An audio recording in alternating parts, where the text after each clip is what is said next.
Cities are more interesting where they stop. Let me show you.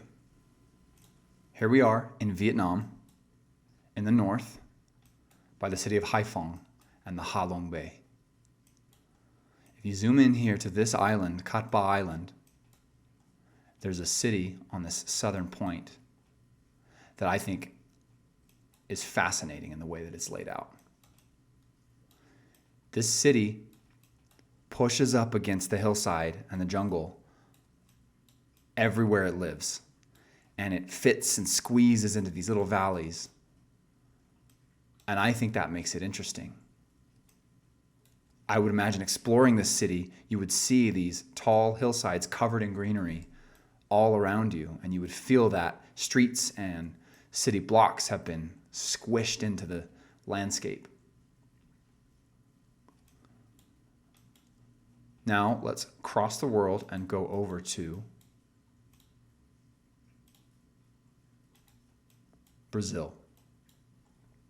So in the São Paulo area, there are a couple neighborhoods I wanted to take a look at.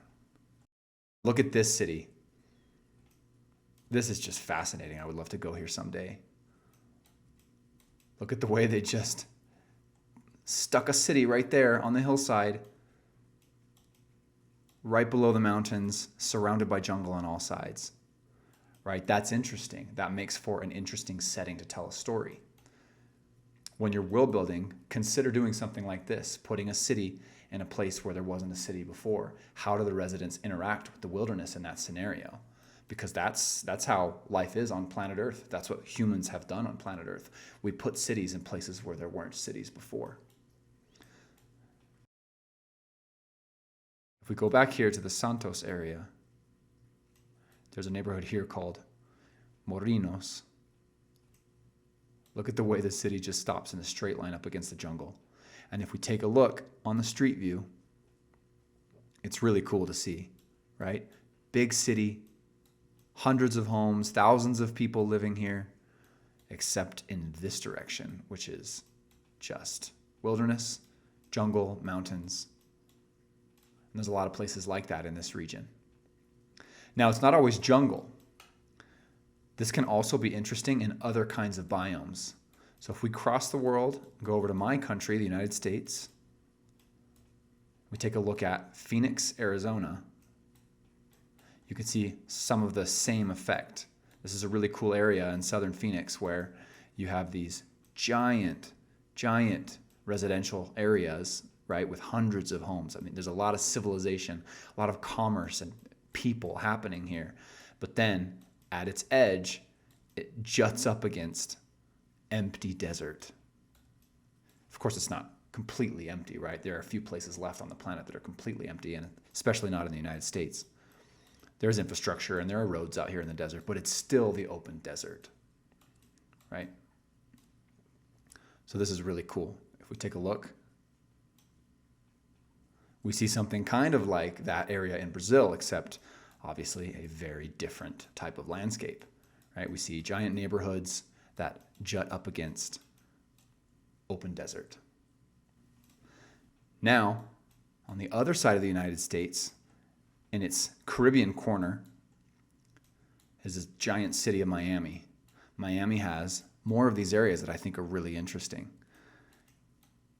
If we come down here to the Coral Springs area, again, you see just gigantic city, right? Massive construction and development here. All these neighborhoods, you see some neighborhoods that are wealthier than others. You see neighborhoods with waterfront properties dispersed throughout. But at the edge, we bump up against the Everglades. Giant swaths of wilderness full of pythons and gators and pumas and all kinds of amazing animals and wildlife. Now here, I'll show you one more. This one's a bonus. It's a little bit different. If we go to Africa, we go to the border between Rwanda and the DRC, right here in Lake Kivu. At the northern end of this lake is a city called Goma. This is a giant city in the DRC, right? Huge city. Look at the size of the city. If we zoom in, we see all the amount of homes here, the amount of people living here. Gigantic city. Part of this city exists on the other side of the national border. So you see this gray line here. This is the border between the DRC and Rwanda. So this city here, it's a different country than this city over here. And if I turn off the labels, you get a really interesting look at how these cities, the same city but in two countries, you see how it kind of pushes up against its neighbor in an interesting way. It's really fascinating.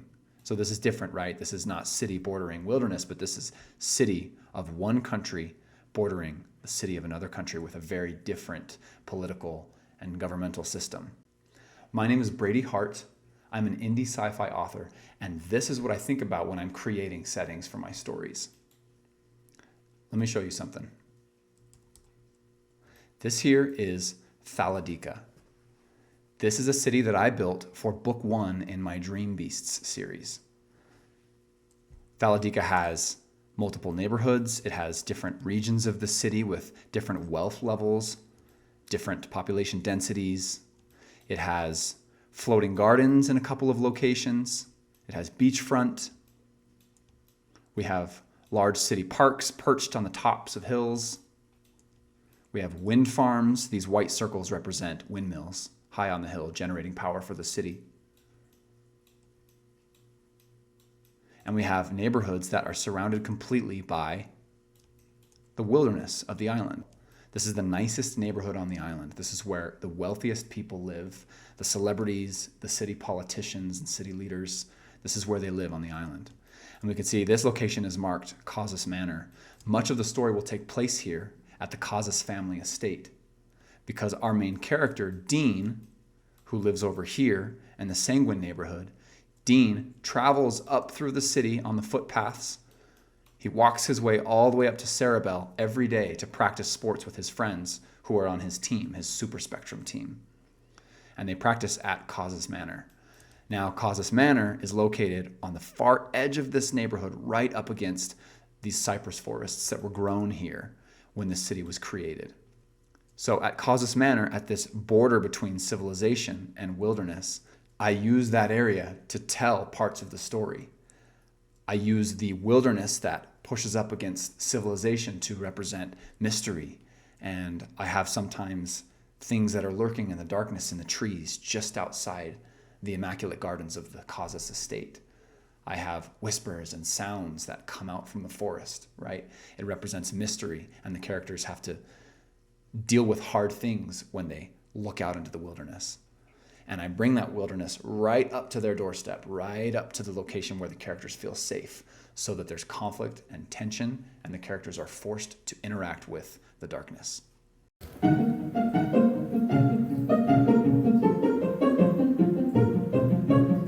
This is Thaladiqa, the city I created for book 1 in my Dreambeasts series.